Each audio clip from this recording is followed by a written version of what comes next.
Hello everyone on the internet. I hope everyone's doing fantastic today. It is Wednesday, May 6th. It's 2:01 p.m. Eastern Standard Time, and I am back with Ed Video's Open Circuit, our web show where we speak to artists about their art and their ideas. How they think about their art, how they make it, what they want to accomplish with it, and everything in between. You may notice that today my co-host and co-producer Edie, my daughter, is not here today. She has a lot of work from her online learning, tons of homework to catch up on, so she can't come in here every day.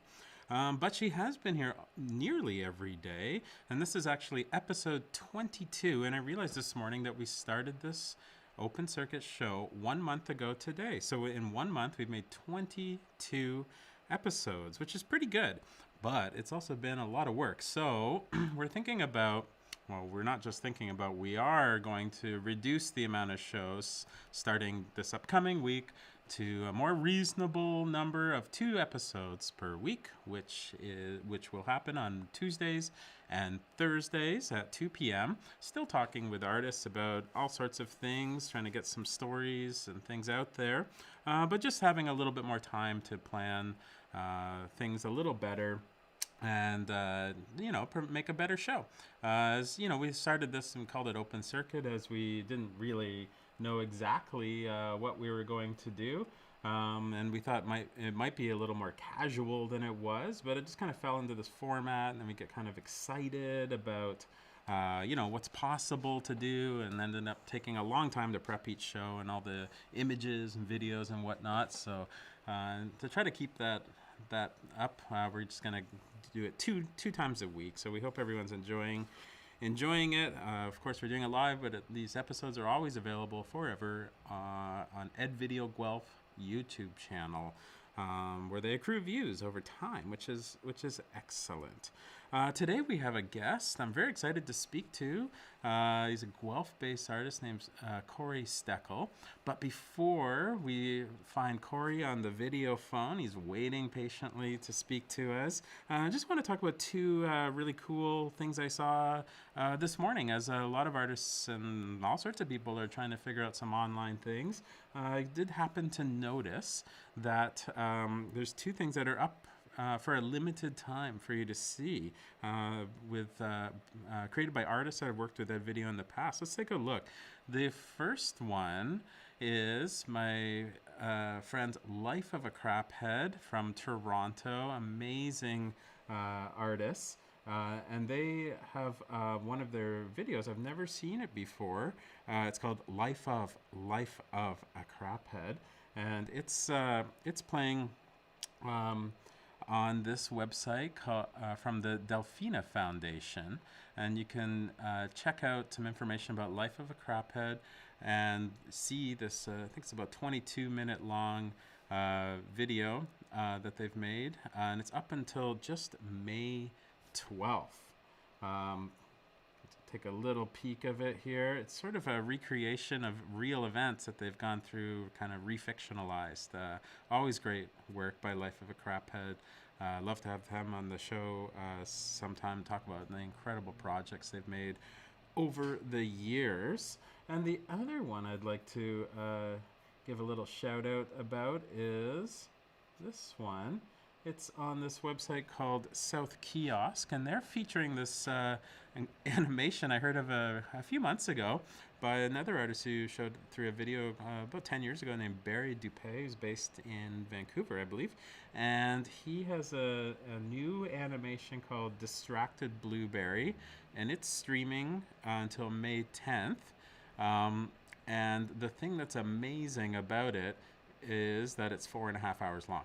So if you got some time, you can check out Distracted Blueberry by Barry Dupé on the South Kiosk website for 4.5 hours long. Incredible animator. We're always very interested in his Barry's very unique sensibility for animation. So many cool things going on online. We're hoping people also are enjoying this show here. So, without any further ado, I don't actually have any future guests lined up. I mean, I've been talking with a lot of people about the potential of coming on this show, but I haven't set exact dates. But I can tell you that there's some great guests with some very cool stories to share that will be happening in the next few weeks on Tuesdays and Thursdays. So, let's talk about today's guest, and we'll find him waiting in the wings here. But before we do, I just want to introduce him briefly. Our guest is Korey Steckle. There's an awesome picture of him that he sent me last night. Korey is an artist. He's a photographer. He's a DJ, music fan. He's a surfer. He's an activist. He's also a father and a pacifist. So let's see if we can find Korey on the video phone. He's waiting patiently to speak with us. Look at that. This is just like magic between his photo and Korey in real life. Korey, are you there? Can you see and hear me? Good afternoon, sir. Good afternoon to you. Thanks so much for taking the time today to speak with me on this show. Really excited to get into it in the next hour. But before we get going, tell us a little bit about like where you are and what you've been doing for the last month or two. Well, yeah, I'm connected with you. I'm out on Cape Breton Island in Nova Scotia, the east coast of Canada. I've been here since my son's March break. My son Quinn, he's 11. And I came out to visit on March break and made the decision with his mom, Kim, and him. We decided that I would extend my stay. And I'm currently here residing down the street, like a block away. Wow. So everything's kind of okay, like all things considered for you? I believe so, yeah. It's been a minor adjustment. We're used to regular visits, like I come out here to visit, but last summer we spent majority of the summer together, so that helped be a stepping stone for what we're encountering now, I feel, because we're used to the visits but not the extended stay. So I've got settled and they're doing wonderful. They're helping me and I'm supporting them through this. Well, that's excellent. I mean, all things considered, that you know, a result of it is you get to spend more time with your son, and an extended amount of time. Before we get into your work, I'd like to. I always ask the guests, what are their very first memories of art or music or creative things that maybe a little light went off and you know, you realized maybe this is something that you're interested in. Do you have any early recollections of things like that? I think, for myself, it was early on. It would have been going to the Art Gallery of Ontario and seeing Keith Haring, and I'm dating myself, Jean-Michel Basquiat, those specific artists. But earlier than that would be playing with Lego, creating, building. And then I'm going backwards sort of from my early childhood to my toddler years. And I'd say even before that, it was picking up my dad's drafting tools. He was in engineering, and so they were just laying around, and I'd be so curious with them. The sketch pad, the drafting board, the rulers, all of the even the pencil sharpeners I'd pick up and I'd explore, discover with. So yeah, a few items like the tools, yeah, things of that nature. And then early on in public school, I was making films, videos with an enrichment class. We're using beta cams and stuff like that, using He-Man characters, we would write the storylines, and then we'd go into an editing suite and do all the wipes and everything like that. So very early on, I was into creativity and just expanding the mind. Yeah. Well, tell our viewers a little bit about your childhood and growing up. I know you grew up not too far from Guelph, and when we first met and we started sharing stories, I'm quite certain that our paths would have crossed in the '90s when we were teenagers. We're about the same age, and what was it like in your childhood and teenage years? Where were you? Oh, my childhood, I was on the west end of Kitchener, out into the countryside. So my dad's side's from Grand Bend, and my mom's is from Shakespeare. So in New Hamburg, Baden, Petersburg is where I was raised. Small towns at that time. On the encroaching side, where Kitchener was just burgeoning and building outwards west, out that side. So it was very rural. We had a bar and a variety store maybe in our town at the time. It was like one horse town. So we had gravel pits and train tracks to play around, not play, but explore and learn about and rule. So farm life. I was growing up learning about the cycles of life, nature, hard work, dedication to your family, just supporting them with the hard work. Yeah. Mm-hmm. Okay, let's. The main thing I want to talk about today is your collage work, which I really love, and just so our viewers know, we were just about ready in about a week or so a week or two from now to hop on an airplane and go to Athens, Greece to feature hundreds of your collages at the Platforms Project Art Fair there. And obviously that's postponed until this time next year. In a few weeks I'll show some online portals of what that fair has done to make the experience of it go online. They've done a really great job of it. So that's your collage stuff. But first, I want to start with some of your photography work, which is another main aspect of what you do. And while we speak, I'm just going to show some of the examples of that in the background. So I guess tell us about your photography. You said you got into that earlier on, and how did you get into photography, Korey? I think it was the hours pouring over, like with my family, my grandparents or my parents back in the day, slides and like physical photographs and photography books, or in our own family books. And so I was looking at domestic, like vacations and reunions and sometimes working in the fields type. So it was always to do with family photography. And then I got out on my own. I started exploring with my parents' cameras. They had a bunch of cameras lying around from the 70s and 80s in a cupboard. And I'd go out for a drive when I got my license and go out in the country and try to capture rural pastoral settings like flowing fields, nature, like cricks and like just the wildflowers and things like that. So it was like nature related at first when I started snapping photographs.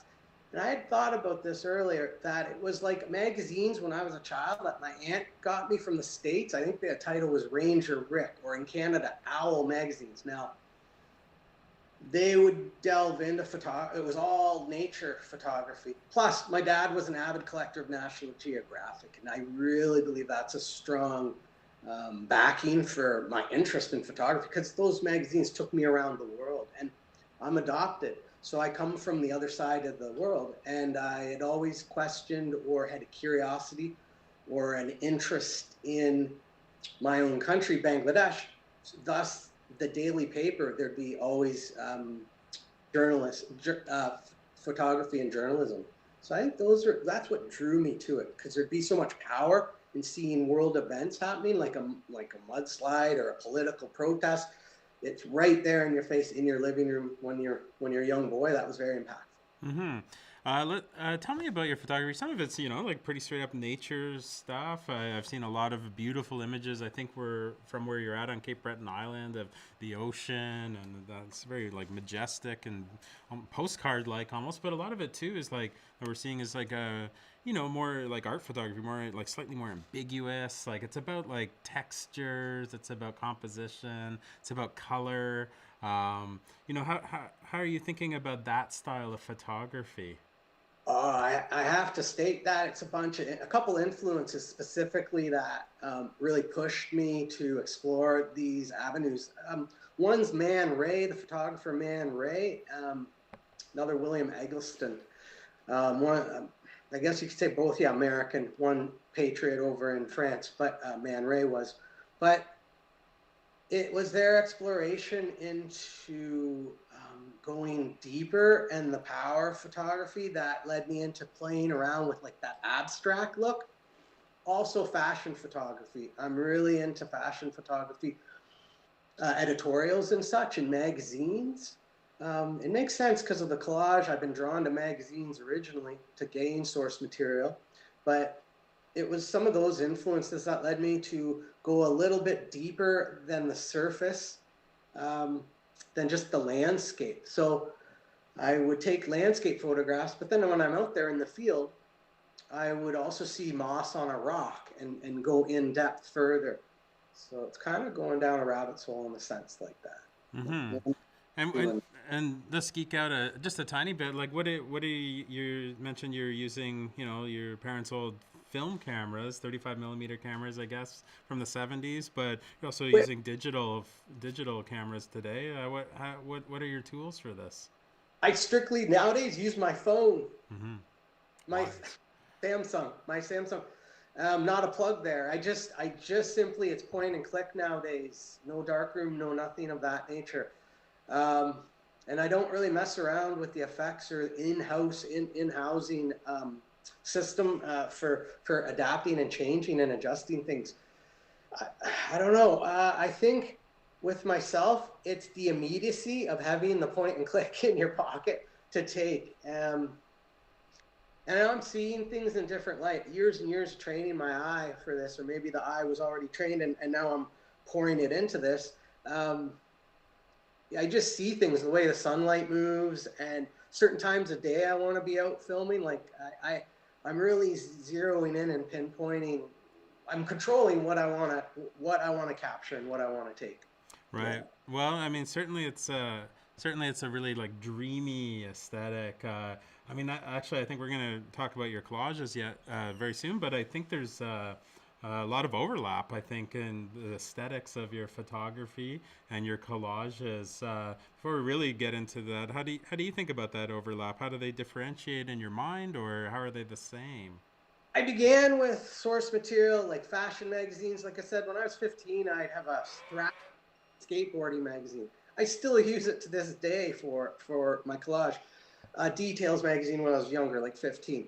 But now I get like high-end art magazines. So in terms, yeah, they both influence each other. I'm cutting into my own photographic work now, actually.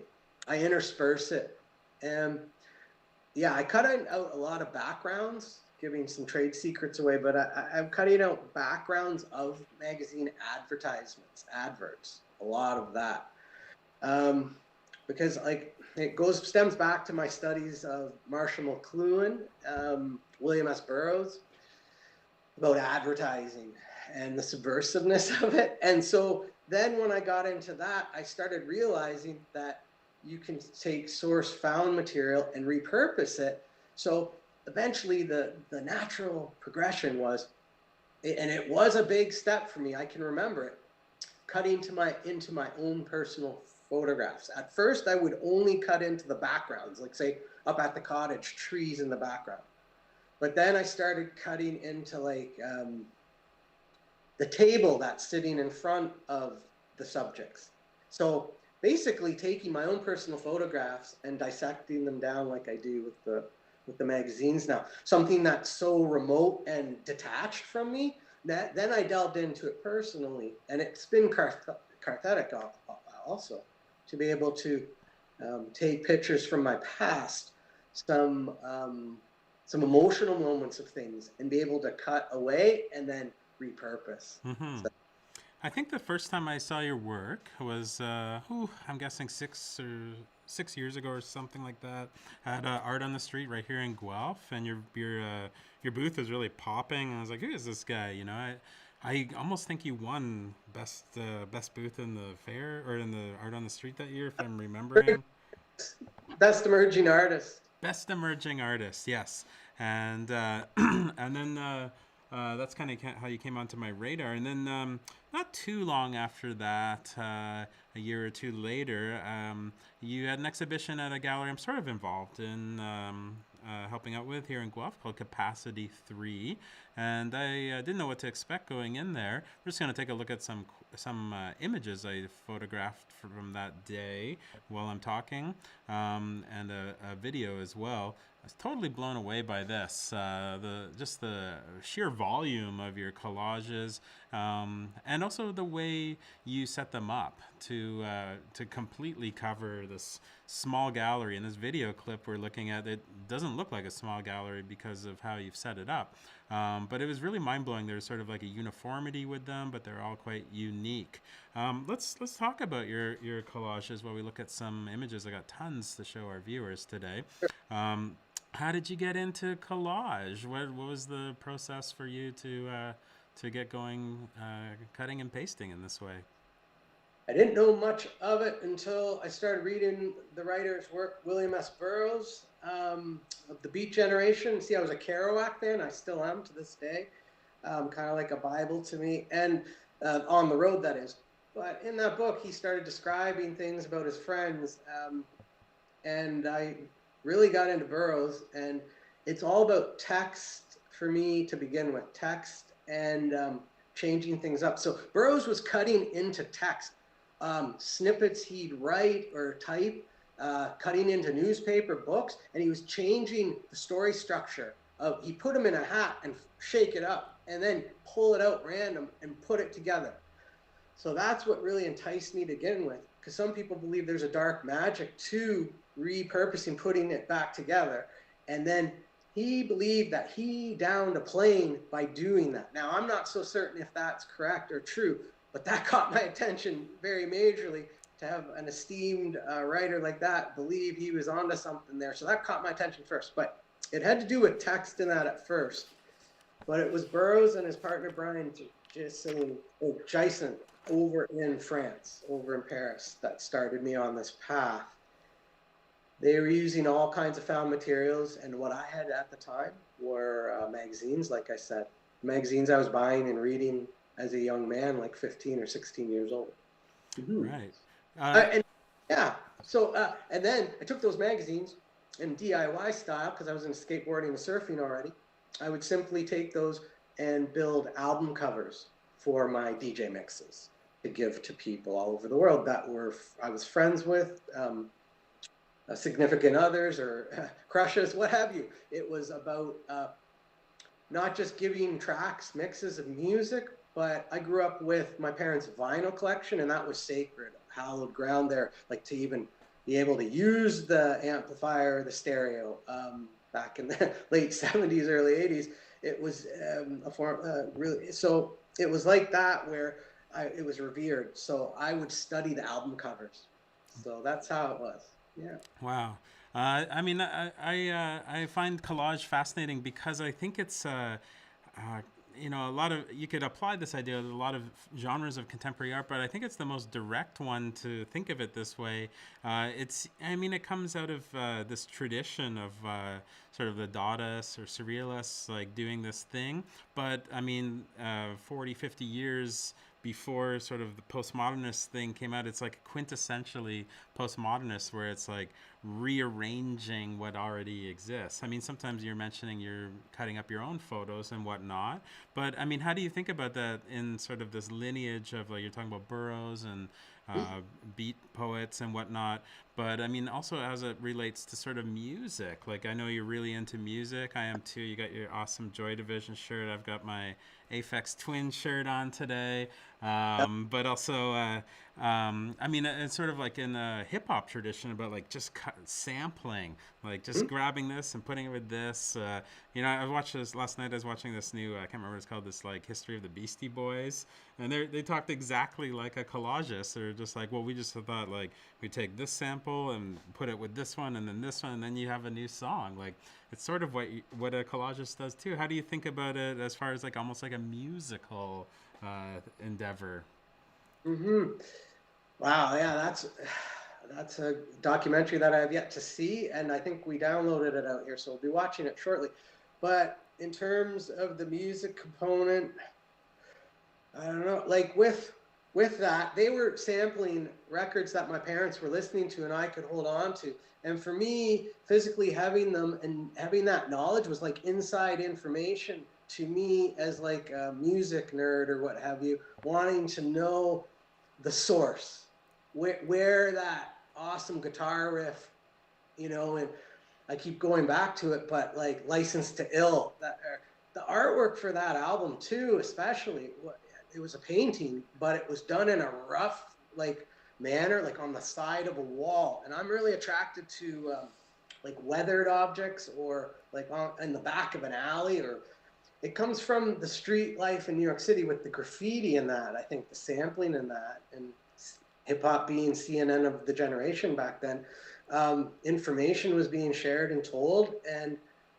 repurposing. We keep going back to it, but with me and collage, it's how I see and how I feel the world, maybe how I view the world. I think it's because I was diagnosed with ADHD as a young adult, and they talk about a jumbled mind or scattered mind, and in a sense, in essence, I'm reconnecting those parts of my brain, or I believe I'm laying out the groundwork or the map work for how I see things, and I kind of put it back out there, goes in and it comes out that way.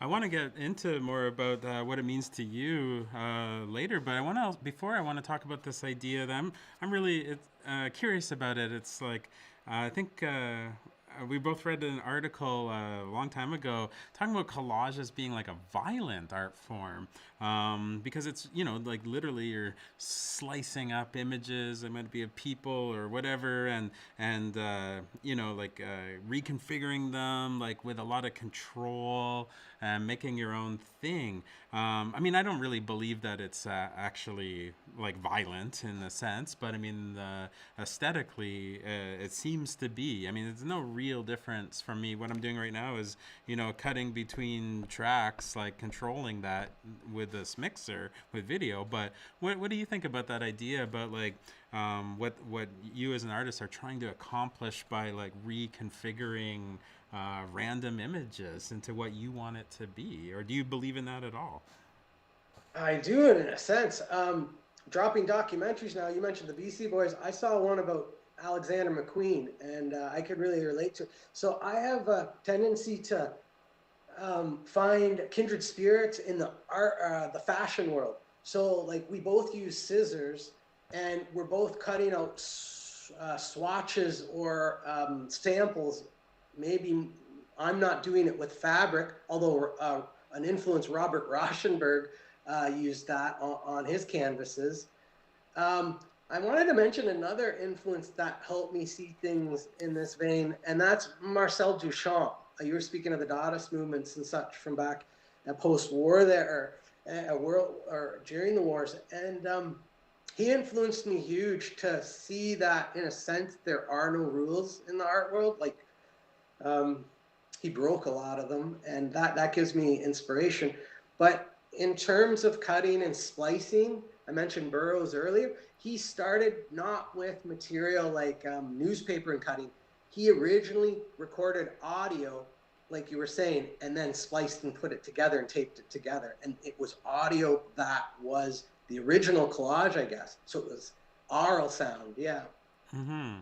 What influences me in those early or original, I guess, crafts. Right. Um, I'm always trying to get to the core of what makes artists tick on this show, and I'm always curious about like what is like this kernel of like motivation, and how are they thinking while they're making their work. And your collage work seems to be like really intuitive. Like when you sit down, it's not like you're have it like the full collage in your mind and you're just trying to get the pieces. Like you're figuring it out as you go along based on your source material and how you feel. Like how is that for you? Like how are you making decisions about whether to cut a magazine photo here, or to use a little sliver of it or a big piece of it, or turn it upside down or not? Like how I know that's hard to describe your intuition, but how is that working for you, like in the moment while you're making them? Oh, It may interest you. Collage is like in steps and stages, at least for me. It begins when I choose the source material. Like, I'm very selective with the magazines I choose, but then again, I'm not. I could look through a flyer from a grocer and find things that I want to use, take out of context and pull away. And yeah, it was Susan Sontag that said something to the effect about collage being, there's a violent aspect to it. And I think there might be, but I've also heard that parallel to that, there's a healing process too, because you're mending after you destroy. There's destruction and repurposing, rebuilding too. So on one end, it goes through that process, and then on the other end, I'm not saying healing, but maybe internally you are. I don't know, but yeah. Back to what you were mentioning, it's just simple intuition for me. It's challenges. The blank canvas is obviously the first challenge, but before that, it's about what source material I take or I pick up, like magazines or found material. Then I go through it like with a fine-tooth comb, or I'll go through it loosely, then whittle it down further. Like I'll go through a magazine like 2 or 3 times before I recycle it. I have an eye for it now because I've trained my eye for a while, where I can see things in fragments, see things in pieces. Like I could be driving down to Toronto and the sunlight's going through the window and it's hitting the car passing beside me. And I wish I could take that photograph to then cut into it, to then collage that out. You know, it's like many stages and steps. So it starts with the choice of magazine, then it goes to what I pick out of that. So I won't take original art from other people. I won't collage that into my work. I'll only use my own for that. And then it's about the shape and size. I used to tear pages out of magazines and leave them rough, then sit there with stacks and go through them and cut my pieces. That's done by feel and intuition. With the blade in my hand, I'm cutting into the piece, and I think subconsciously already thinking about it being laid down bare with the glue stick onto the canvas or onto the page. But when I'm doing that, in fact, because I organize the pieces into piles on my table, in my workspace, they're in color coordination. So I can commission by color now, and black and white or muted colors. But then when I'm going into picking it up and transferring it to my hands to put down onto the page, I'm not going where I'm going on autopilot, where I'm not thinking. However, I'm listening to music, or I'm working some type of challenge, or like a mountain to climb. It's all challenge. For me to get into a jam, or first off, challenge is the blank slate. Then it is when I'm on it to make sure it's up to my standards of how I find aesthetically appealing and things of that nature. So I have my own standards. If I'm trying to fill a void that I don't see in the art world that I want to see more of, and if I can be a source of that, that's one of my goals, along with my son who I'm out here visiting or being with, co-parenting. Yeah. Mm-hmm. Well, and tell us quickly about like some of these examples we're looking at. You kind of hit the paper up with some paint in the first place. Like usually ends as like kind of quick, like intuitive gestural stroke. How does that work into it for you? Or why do you do that? Is it to like break that blank canvas in the first place, or have another layer of interest? What's going on when you're incorporating paint and collage? I put collage down for quite a spell. Like I did it when I was 15, 16. Then I put it down for quite a bit of time. I was landscape painting, and I really got into that. But I kind of burned myself out with commissions and that sort. So then I picked up collage again, and yeah, it's just with the paint. I think I'm inspired by Gerhard Richter's work, where he would take his own personal photographs and splash paint over top of them. With that, I'm still expressing my first true love, which is painting, I believe. It is paint, acrylic paint, that is. So I get to still play with the paint, and then I splash it down. I do my figurative movements, my gestures. I like them to be sparse, not too busy. It's a rhythm thing going on there. I go by feel mostly. Like I pick out the selection of color first. Um, and then to implement or mix the mediums, like the collage, the paint, my photographs, I think it's just a natural step to implement all of them onto the canvas. Those are my truly inspirational works that I do for just for my own kicks, really, just to push myself. Mm-hmm. Tell us about sort of your average day of making art. I kind of like romanticize artists, I suppose, as a curator, as I don't really make art anymore for anyone but me. But I'm always curious about like, how is that mindset happening when they're creating, and how does it work for each person? Like, is it a very personal thing, or is it like almost like a business thing? Like, I got to get this done for this exhibition, or I love to hear stories about like what's driving you to do that. And I think you have a very interesting one, like almost like a ritualistic or a meditative thing. Tell our viewers about like how you're making art each day and your routine. Well, for myself, it's we've talked briefly before. It's about this. I start out. I prepare myself, my mindset, everything to do a bit of work before breakfast, before I get hunger pains, where I need to venture off and get something to eat to start the day. So I'll make coffee first. I'll groom myself. I take care of myself first, mentally, all that, and then I go in. It is meditative in a sense. I'll read some quotes, or I'll read. I love art history, so I read books about other artists, their lives. I'm influenced or informed by their practices. Also, so I prepare myself in that way mentally. I have music going on. And then it's to me, I was an athlete, I guess, before I was an artist. Like I played hockey and baseball up to a very high level. And there's a lot of discipline and training involved, as there are in sport. And I went from team sport to individual sports. So now surfing, snowboarding, what have you. And there's a lot of discipline and regime in that. And I take that to my art, my art, my artistic endeavors, I suppose you could say. Mm-hmm. And then I've learned over the years what I'm as important as what I'm doing inside the studio. It's important to have balance outside. So I balance my time better, where I'm not pouring into things so heavily. I can find other facets to pour myself into. Mm-hmm. Okay. Always Yeah. educate myself. Yes, yeah, that's wise. I mean, I think a lot of the trick of life is to find equilibrium between what you do. It's very difficult and it takes a lot of discipline, like you're speaking about, you know. And if I think sometimes artists, I always am curious with artists is like if you're spending an enormous amount of time on your work each day, what are you sacrificing, you know? But for you to say like, you know, you take care of yourself first and then make art and have this balance between like the mind and the body. I mean, I think that's like the holy grail of a lot of things. It's hard for a lot of people to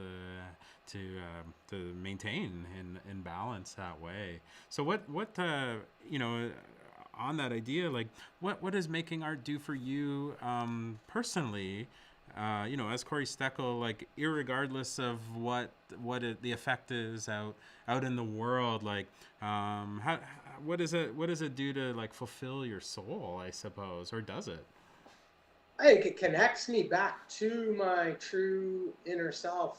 A lot of times we're searching outward, but I think for myself, it was when I stopped doing so, put the mirror back on myself, and it reflected a lot of things I was unsure and shaky about at first. But as I delved further into such, I was able to conjure up or redeem or reclaim and be able to have that flowing outwards back onto the canvas or back in the day in the dark room or what have you. Um, it's therapy for me, I find, creating. I've heard somewhere where part of the brain is healed when a person's tapping into that part that is used in creation or imagination. Um, I don't know, I don't know where I'd be without it really.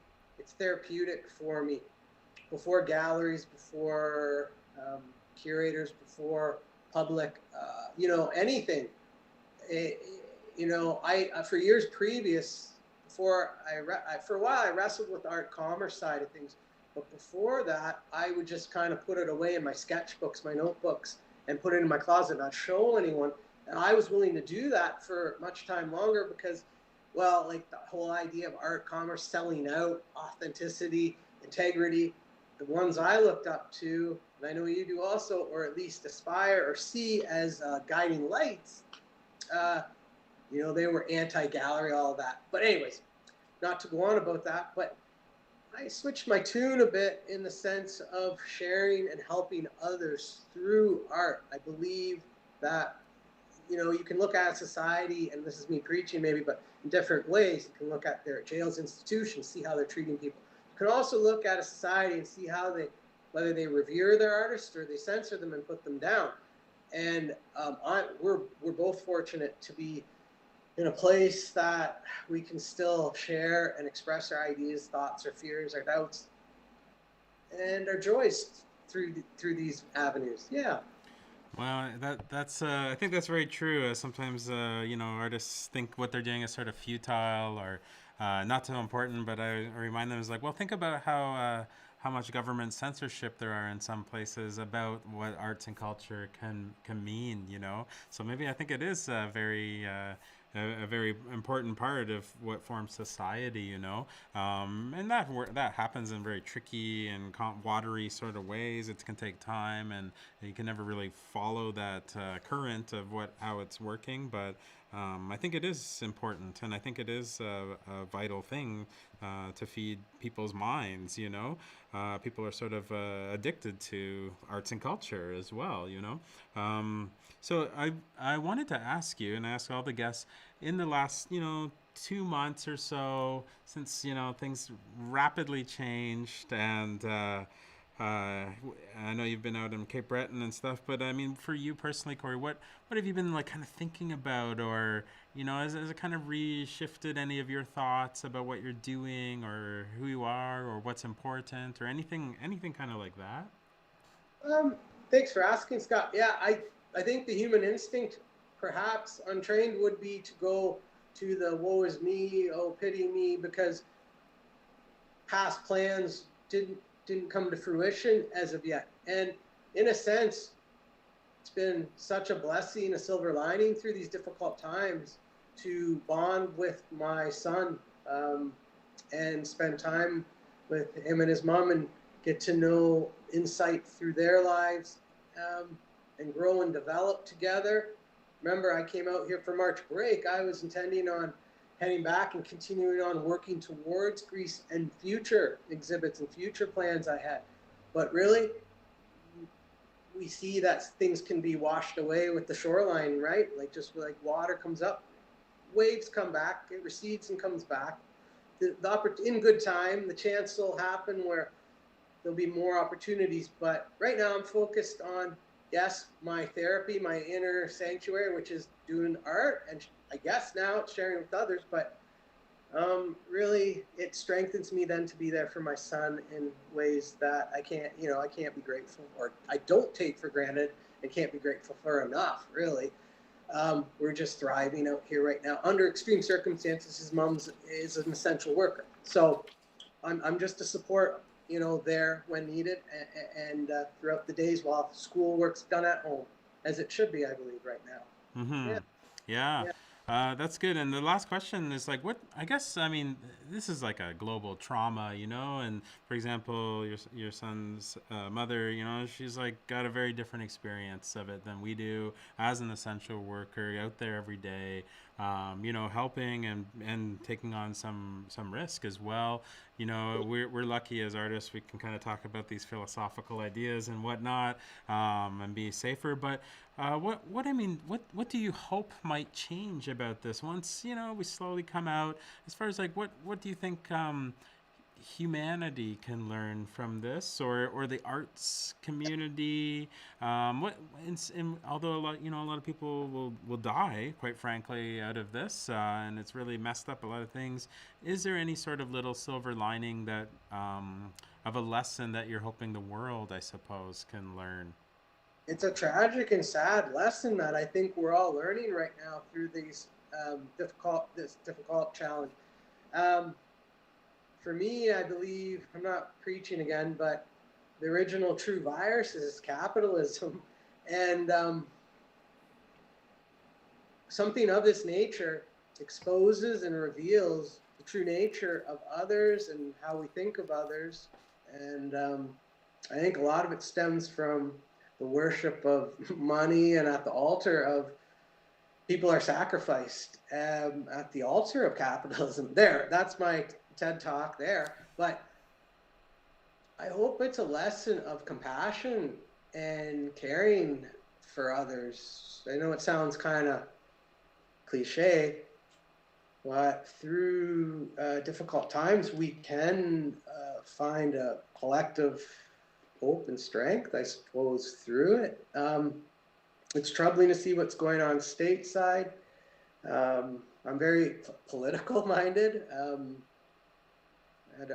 in touch, like um, with the art and such. It's afforded me connections with people that are in reporting journalism in the States, and I hear it firsthand that what's going on down there. I don't know, I just hope we can come out of this a kinder, gentler society, with compassion for others, a better understanding. Yeah. I really hope so too, and I kind of feel like you're right. I think that's the overall direction. I think that like the vast majority of people are heading in, thinking about, and we see these stories coming out. But I mean, I try to remind myself that's a very small minority of people. It's not indicative of what's the big picture is, and yeah, I'm trying to find that in my heart too, to be a little warmer, a little more open-minded, and accepting of things. It's hard to figure it out very quickly, but I mean, hopefully these lessons can come out and permeate through other parts of society, including the art and culture sector of the world too. So, Korey, I just want to say thanks so much again for taking the time to chat. It's always great to talk to you. Normally, we live so close to each other, we're neighbors, and we can chat in real life. But now, when you're across the country, out on the coast, it's still nice to chat with you through video and share some of your ideas and allow me to show a lot of your examples of your work to our viewers. So yeah, just thank you so much, Korey, and I'm really looking forward to seeing you when you're back in Guelph, and we'll have a chance to see each other in real life. And next year, go to Yes. Athens and show this to a lot of people when it's possible again in real life. Just interject quickly. It's your show, Scott. I want to thank you. I know the art world's dark right now, but you're shedding light on it still. And the darker it is, the brighter your light shining. So yeah, keep doing what you're doing. Keep on rocking in the free world. Well, thank you. I appreciate those words as a bit of fuel to keep going. As you know, it's a very confusing time, and hard to tell, hard to find your bearings, sort of like to figure out what makes sense and which direction to go in. So thanks for saying that. As sometimes I kind of doubt what the significance of this or whatnot, or so. Yeah, but we'll get back to in real life eventually when it's safe and science tells us we can do that. But until then, take care out there. Stay in touch and let me know. Let me know when you think you might make it back into town. Definitely, absolutely. All the best to you and yours. All right. Thank you. Thanks, Korey. It was so awesome to talk to the Korey Steckle, a Guelph-based artist who's currently out in Cape Breton Island right now with his son and his son's mother, helping out, focusing on life and the things that are really important. So yeah, really hope people enjoyed that conversation, seeing some of Korey's work. We're going to take a few days off. As I mentioned at the top of the show, we've been doing this for 1 month, and this is our 22nd episode. So we're going to like put the brakes on a little bit, do a little less, but hopefully do it a little better. We're learning each day, but I want to have a little more time to prep for the shows, make them technically better, and come up with better interviews as well. I'm like the reluctant host. I don't really do this. I don't feel like I'm really great at it, but trying to learn how to do that a little bit better each day too. You can always see these episodes archived on Ed Video Guelph, all one word, YouTube channel. And there will be more coming up, and a lot of new guests to announce when we're back on Tuesday. I really appreciate everyone's words of support and watching us. Especially really want to thank all the guests, all the artists who've taken the time to see, to share their thoughts, their ideas, and their work with us here. Really appreciate it. It's kind of like giving away some of their secrets, and so I understand how generous that is, and I'm very grateful for that too. Thanks so much to our viewers. See, Alex Ricci was just on a few days ago with Versa, with Monica, watching today. Another neighbor of Korey and I's, and hopefully other people around the world will be watching this too. And if you find some value in it, that's great. And if you don't want to watch it, that's totally cool too. I'd be freaked out if thousands of people were watching each day. All right, so thanks so much to everyone. Thanks to Ed Video, and thanks to Ed Video's funders, the Canada Council for the Arts, the Ontario Arts Council, and the City of Guelph. My co-host Edie is not here today to play us out on piano, so I'm just gonna have to do what I can with no training at all. Let's see what I can come up with. Oh boy, this makes me nervous. Here we go.